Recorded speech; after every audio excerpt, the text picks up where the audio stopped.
ಆ ಗ್ಯಾರಂಟಿಗಳೆಲ್ಲ ಜನರಿಗೆ ತಲುಪಬೇಕಲ್ಲ.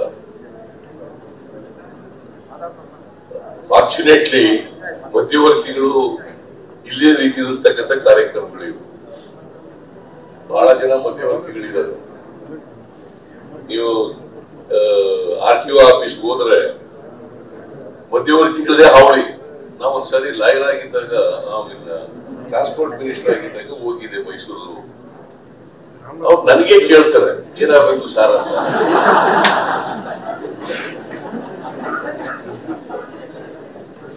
ಕೋರ್ಟ್ ಹತ್ರ ಇದೆ ಅಲ್ಲಿ RTO ಆಫೀಸ್.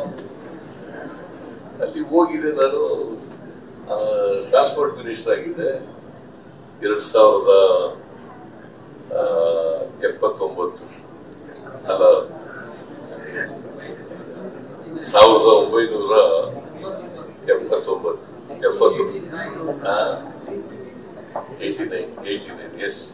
89 ನಲ್ಲಿ ಹೋಗಿದ್ದೆ. ನಾವು ಒಂದು 8 ತಿಂಗಳು ಟ್ರಾನ್ಸ್ಪೋರ್ಟ್ ಮಿನಿಸ್ಟರ್ ಆಗಿದ್ದೆ. ಆಗ ನೋಡೋಣ RTO ಆಫೀಸ್ ನೋಡೋಣ ಅಂತ ಹೇಳಿ ಹೋಗಿದ್ದೆ. ಅಲ್ಲಿ ಹೋದ್ರೆ ಒಬ್ಬ ಏಜೆಂಟು ನನಗೆ ಏನ್ ಬೇಕು ಸರ್ ನಿಮ್ಗೆ ಅಂತ ಕೇಳಕ್ ಅವನಿಗೆ ಈ ಮಧ್ಯವರ್ತಿಗಳಿದಾರಲ್ಲ ಇವರು ಎಲ್ಲಾ ಕಡೆನೂ ಇರ್ತಾರೆ. ತಹಸೀಲ್ದಾರ್ ಕಚೇರಿ ಇರ್ತಾರೆ, ಅಸಿಸ್ಟೆಂಟ್ ಕಮಿಷನರ್ ಕಚೇರಿ ಇರ್ತಾರೆ, DC ಕಚೇರಿ ಇರ್ತಾರೆ, ಎಲ್ಲೆಲ್ಲೂ ಇರ್ತಾರೆ. RTO ಕಚೇರಿ ಜಾಸ್ತಿ. ಮತ್ತೆ ಸಬ್ ರಿಜಿಸ್ಟ್ರಾರ್ ಕಚೇರಿ ಇದೆಯಲ್ಲ ಅಲ್ಲಿ ಇನ್ನೂ ಜಾಸ್ತಿ. ಸಬ್ ರಿಜಿಸ್ಟ್ರಾರ್ ಇರ್ತಾರಲ್ಲ ಅಲ್ಲಿ ಜಾಸ್ತಿ.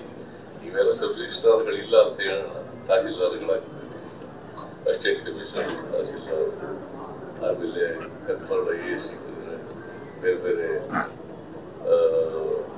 ಭಾಗಗಳಲ್ಲಿ ಕೆಲಸ ಮಾಡ್ತಕ್ಕಂಥ ಅವಕಾಶ ಸಿಗ್ತದೆ.